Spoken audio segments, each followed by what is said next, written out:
Très bien, j'ai le plaisir de vous présenter Florence Bertelletti, secrétaire générale de l'Alliance Eurocare. Florence, vous menez des campagnes très puissantes à Bruxelles. Nous avons maintenant un nouveau commissaire à la santé, Oliver Verhali, si je le prononce bien, et il a eu une audience au Parlement pendant 3 heures et demie et il a mentionné l'alcool 2 fois.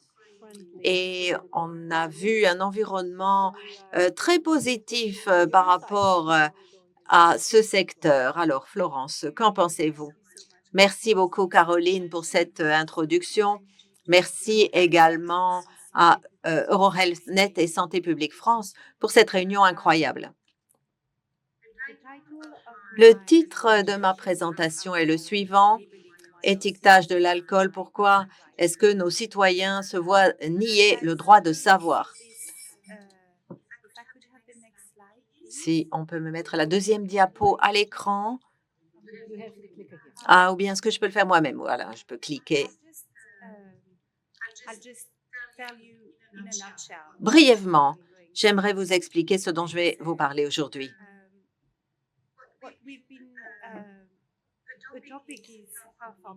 Donc, le sujet, ce sont les déterminants commerciaux du secteur. Et dans notre sujet très large, nous devons savoir pourquoi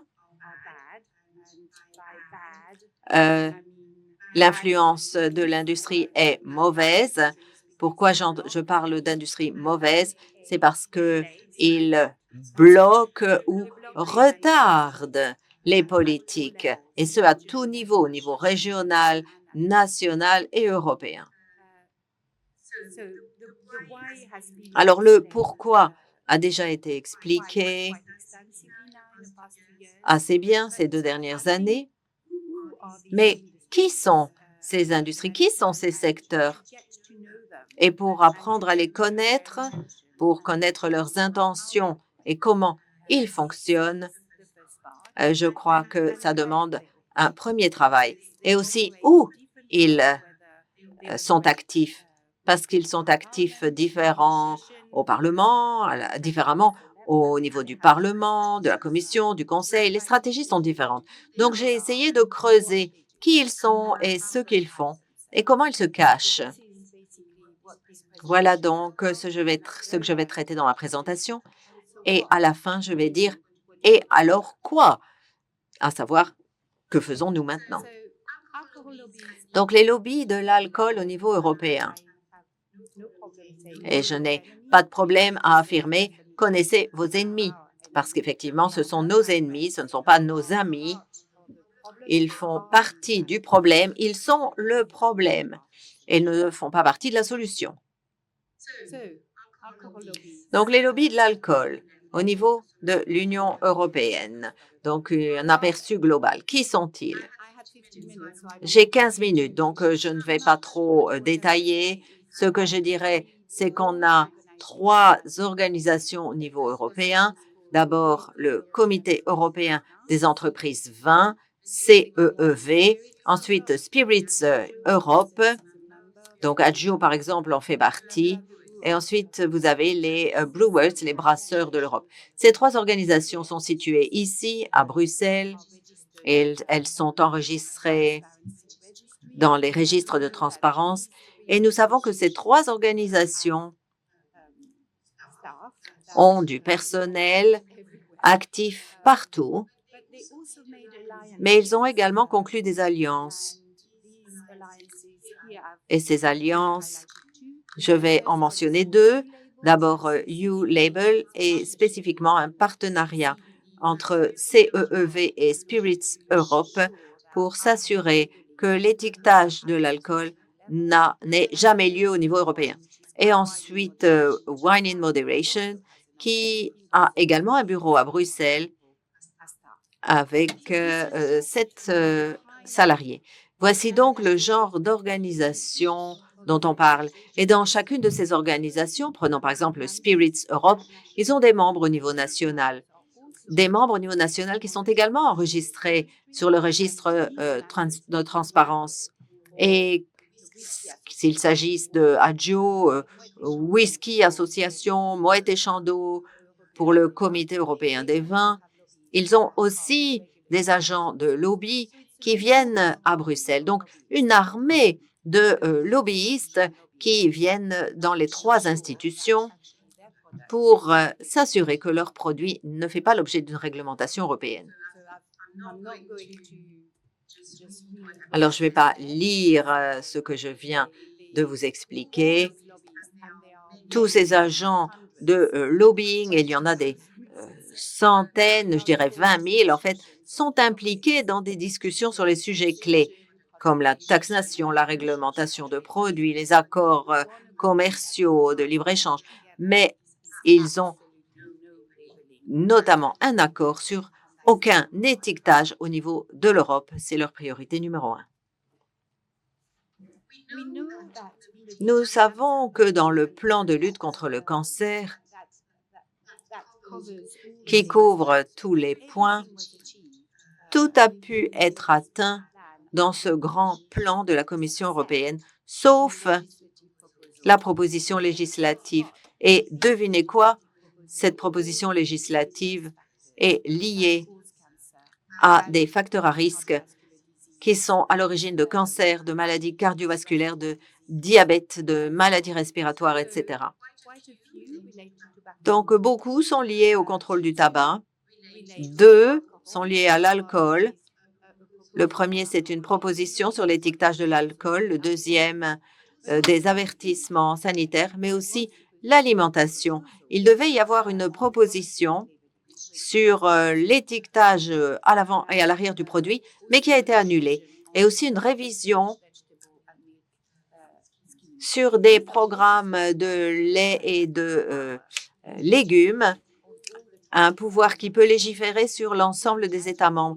Donc, vous imaginez bien pourquoi le secteur a choisi de faire du lobbying et de mettre tous ses efforts au niveau européen. C'est parce qu'en fait, il est pratiquement impossible de faire quelque chose au niveau national. Et si c'est possible, c'est beaucoup plus difficile. Donc, ils se sont concentrés, ce qu'ils ont réussi de faire au mandat précédent, c'est d'annuler toutes ces propositions qui sont encore coincées au niveau de la Commission européenne, ce qui est inacceptable. Nous ne devons pas l'accepter en tant que communauté sanitaire et nous devons être unis pour dire que c'est inacceptable. Je vais maintenant aborder le Parlement plus spécifiquement. Donc, que fait l'industrie ici, l'industrie de l'alcool, le secteur de l'alcool? Vous allez voir qu'ils ont des alliés qui travaillent avec les autres secteurs. Que font-ils au niveau du Parlement européen? Donc, une belle image ici. Donc, on n'a pas de marque, hein, donc comme ça, moi, il n'y a pas de marque comme ça. Personne ne peut m'accuser d'avoir mis une image qui pose problème.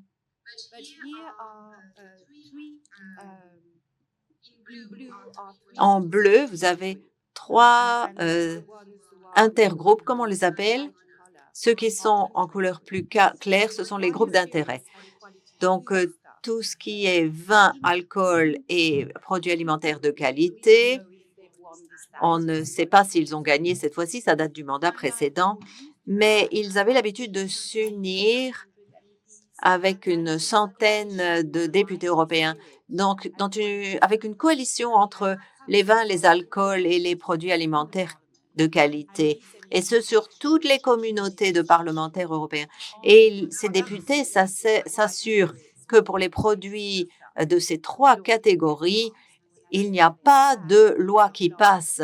En fait, ils bloquent les projets de loi, c'est ce qu'ils font, c'est leur tactique. Donc, ils bloquent à la Commission et au niveau du Parlement, ils font des amendements. Alors, il y a un autre groupe, PME, petites et moyennes entreprises, et ils sont partout dans ce sous-groupe parce qu'ils représentent les intérêts, bien sûr, des petites et moyennes entreprises. Une PME, ça représente une centaine de salariés, donc c'est de petite taille. Quand nous pensons aux PME, ce n'est pas 5 personnes, mais 100 ou 200 personnes. Et ça représente encore les intérêts des PME. Et le secteur de l'alcool, des produits alimentaires, ce sont de grosses corporations et ils se trouvent tous dans cet intergroupe. Un autre intergroupe où ils sont très actifs, c'est le développement de la durabilité, de la biodiversité et du changement climatique. On pourrait s'imaginer qu'ils ne font pas partie de la discussion, mais en fait, ils se verdissent. Ils essaient de réduire et ils se présentent comme s'ils réduisaient l'impact sur l'environnement. Et donc, ils se lient de liens avec les députés, mais ensuite, ils s'assurent que les propositions ne passent pas. Puis, bien sûr, vous avez le club de la bière avec des députés européens qui aiment la bière, le club du vin avec ceux qui aiment le vin et le club de whisky et les amis des alcools qui est également un groupe d'intérêt avec des députés européens qui aiment ces produits. Donc voilà, ça fait énormément de gens et avec tous ces groupes, vous pouvez vous assurer que le secteur couvre la totalité du Parlement. And so this is also Alors, je pense que l'image vous dit tout, puisque c'est ce qu'ils font au Parlement européen. Et l'une des choses qu'ils ne veulent pas, c'est vraiment éviter l'étiquetage obligatoire, parce que c'est vraiment le début de la réglementation de leurs produits, cet étiquetage obligatoire. Enfin, et non des moindres, comment l'industrie de l'alcool se retrouve à la Commission européenne. Et encore une fois, on a ici une image qui est très parlante. Et donc, certains d'entre vous connaissent déjà la chose. Ceux qui travaillent dans l'alcool, nous avons la tendance à regarder la demande, mais pas l'offre. Or, l'offre est extrêmement importante. Chaque année, entre 1,4 et 1,9 milliard d'euros sont investis dans la production et la promotion du vin et d'autres produits du même acabit en Europe. Donc, c'est l'argent du contribuable européen qui est investi pour s'assurer que cette production continue et augmente. Et ils se sont rendus compte que la production du vin avait diminué. Et donc, il y a eu une très grande discussion à la commission du Parlement, mais une recherche avait été faite par la DG Agri, et ils ont donc décidé d'augmenter cette production, cette promotion, et donc la consommation. Ils ne sont pas timides. Ils disent, nous devons absolument augmenter la consommation du vin parce qu'elle a baissé, particulièrement parmi les plus jeunes. Donc, c'est vraiment mot pour mot parce que c'est élégant de boire du vin. Ils ont peur que les jeunes boivent moins de vin. Donc, tous les ministres de l'Agriculture, ont été conviés dans ce groupe de haut niveau qui a donc été lancé il y a quelques mois. Évidemment, ils ont invité les parties prenantes, mais c'est les grandes entreprises, c'est les producteurs de vin. Mais nous sommes des parties prenantes de la santé et nous avons officiellement demandé à participer à ce groupe de haut niveau et nous attendons maintenant une réponse que nous espérons positive. Donc voilà, quand je parle de 1,4 et 1,9 milliard, c'est donc approximativement 1 milliard en fait. 1 milliard qui est attribué annuellement par l'Union européenne au secteur viticole. Donc voilà, je pense que j'en ai fini avec mes 15 minutes. Ça semble assez difficile, néanmoins, on peut faire beaucoup de choses. On a réussi avec le tabagisme, on a bien avancé. Eh bien, nous pouvons avancer de la même manière au niveau des politiques en matière d'alcool. Il faut parler d'une seule voix, comme Catherine l'a dit, c'est extrêmement important. Nous devons également nous assurer d'accorder la priorité aux politiques sur lesquelles nous travaillons, tout en faisant bien comprendre qu'il y a un besoin de stratégie exhaustive. Nous devons également savoir où ils ne veulent pas légiférer. Et s'il faut commencer quelque part, eh bien, je pense que l'étiquetage, c'est par là qu'il faut commencer. Je voudrais terminer par cette citation du ministre de la Santé, Frans van den Broek, qui dit tout, en fait. La prévention, ça traite beaucoup de la consommation. La consommation, c'est ce qu'il y a sur le marché. Quand vous dites marché, vous dites Union européenne. Donc, le rôle de l'Union européenne dans la création d'un environnement, d'un marché qui promeut un mode de vie sain est essentiel. Le tabac et l'alcool sont une compétence du marché interne. Une action claire sur le tabac et l'alcool a été promise lors du plan de lutte contre le cancer de l'Europe en 2021. Je pense que nous pouvons applaudir. Florence, now you can stay a little bit for. Florence, vous pouvez rester. Certaines personnes ont des questions de clarification. Nous avons également des participants en ligne, alors n'hésitez pas à poser des questions.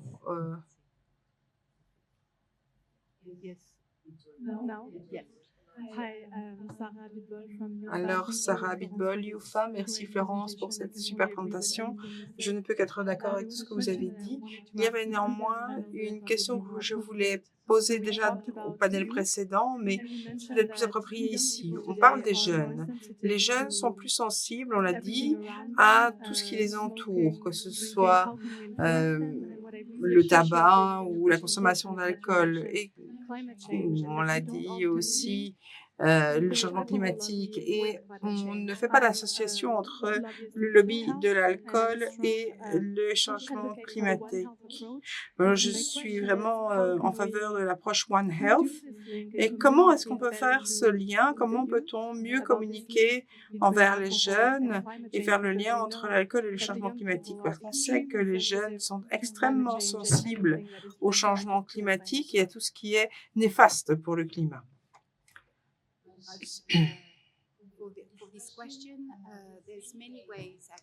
Je pense qu'on peut répondre à cette question de nombreuses manières, mais c'est vraiment lié à la production d'alcool en tant que tel. Ça couvre beaucoup de terres, elle utilise beaucoup d'eau. Et en fait, l'alcool n'est pas un bien dont nous avons besoin. Et en ces temps de changement climatique, on doit dire qu'on ne sommes pas contre les agriculteurs, mais que peut-être une partie de la terre peut être utilisée pour autre chose. Il faut que le monde agricole soit de notre côté. Nous devons nous assurer d'utiliser notre terre d'une manière qui contribue à notre sécurité alimentaire et non pas à la privation alimentaire.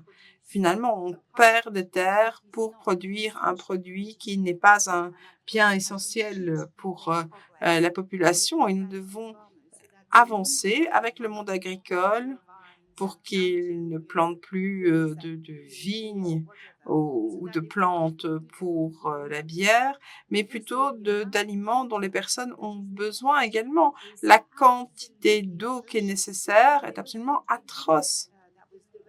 Et il y a eu un militant au Royaume-Uni qui a regardé les niveaux d'eau, et ça a un impact. Le vin, l'alcool ou la bière, eh bien, leur production est néfaste pour le changement climatique. Et donc, je pense que nous devons nous saisir de ces arguments et les communiquer. Et effectivement, comme vous l'avez dit, on a besoin d'une stratégie exhaustive, et donc le changement climatique en fait évidemment partie. Y a-t-il d'autres questions? Merci Florence d'avoir établi les choses de façon très claire. au niveau du Parlement et de l'industrie. Je ne sais pas si vous avez un nombre par rapport de lobby par rapport au nombre de militants de santé publique. Alors, on sait très clairement, une recherche a été menée sur le lobbying de l'industrie du tabac. C'est entre 30 et 40 millions, juste pour des lobbyistes au niveau européen. J'ai fait une petite recherche, je pense que ça a dû me prendre une paire d'heures. Les 3 organisations ici que j'ai mentionnées, leur budget, c'est 9 millions. 9 millions pour ces 3 industries. C'est juste une seule industrie, 1 million. Et de l'autre côté, c'est un budget qui aide les ONG, mais toutes les ONG, dans tous les secteurs. Également pour la prévention des maladies au niveau européen. Les ONG au niveau européen, et j'ai adoré ce que vous avez dit, Sarah, nous sommes des lobbyistes de la santé publique et nous savons peu. Nous sommes assez pauvres dans mon équipe. Bien sûr, nous avons un réseau. Nous sommes 4, mais si l'industrie du tabac tourne autour de 30-40 millions, si on dit on a besoin de recherche, eh bien, on peut multiplier l'enveloppe par 5 facilement. C'est énorme, c'est vraiment énorme. Et ce que je veux encore dire par rapport à la citation du ministre Van den Broek, Bruxelles est une plateforme de lobbying, la plus grande plaque tournante du lobbying avec Washington au monde. Pourquoi? Parce que c'est là que l'on peut légiférer et ça a un impact énorme. Ils le savent très bien et parfois nous, on oublie.